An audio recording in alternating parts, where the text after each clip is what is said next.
Well, from a real space disaster to a celluloid one, the latest Hollywood adventure from British director Christopher Nolan is an epic story of man trying to find new life in outer space because Earth is dying. At just under 3 hours long, Interstellar is quite a watch, but escapism it certainly is, like his Dark Knight films and Inception.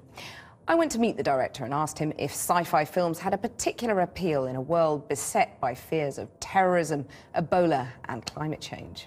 Certainly for me, science fiction's always offered one of the most obvious ways in which movies can transport you to other worlds, literally, in the case of science fiction. I mean, I grew up in a golden era of Hollywood blockbusters, films of Lucas and Spielberg and the like. You know, the first Star Wars came out when I was 7 years old and absolutely transported me.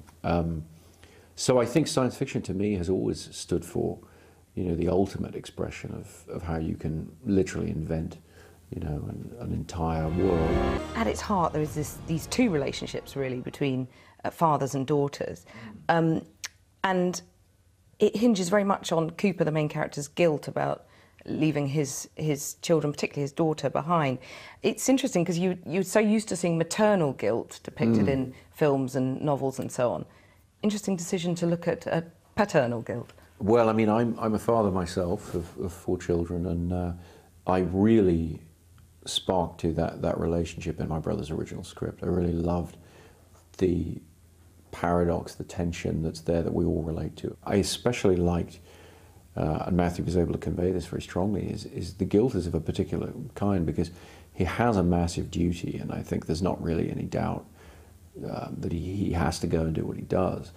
Really? But, I found myself sort of kicking against that at the beginning. Well, you don't want him to. Yeah. But he, you know, it's save the world time. So he's got a pretty good excuse, I'll put it that way.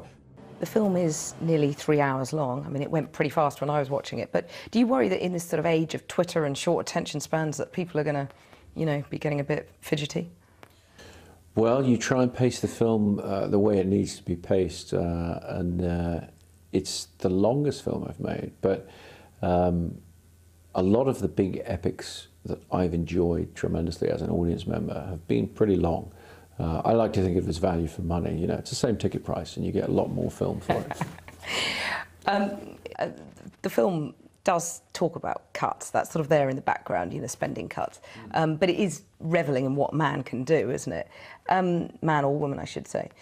When you hear yesterday, when you see the rocket exploding shortly after takeoff at the NASA base, is there a part of you that's disappointed that our space adventures now seem so sort of puny?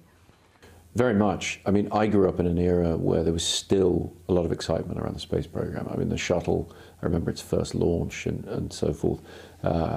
As a child, the highest aspiration of a kid growing up in the 70s was to be an astronaut. I don't think that's the case anymore. It certainly isn't the case with my kids. What's the highest aspiration now? I wouldn't want to say, probably be a footballer, but astronauts sort of dropped off the list, and I think we need to get it back there. I mean, I really look forward to us putting a little of that technical innovation that's all been focused inwards, outwards again. I mean, I think the last couple of decades, there's been huge technical progress, but a lot of it has been related to what's in our pockets, what's in our living rooms, you know, the way we communicate, all these sort of things.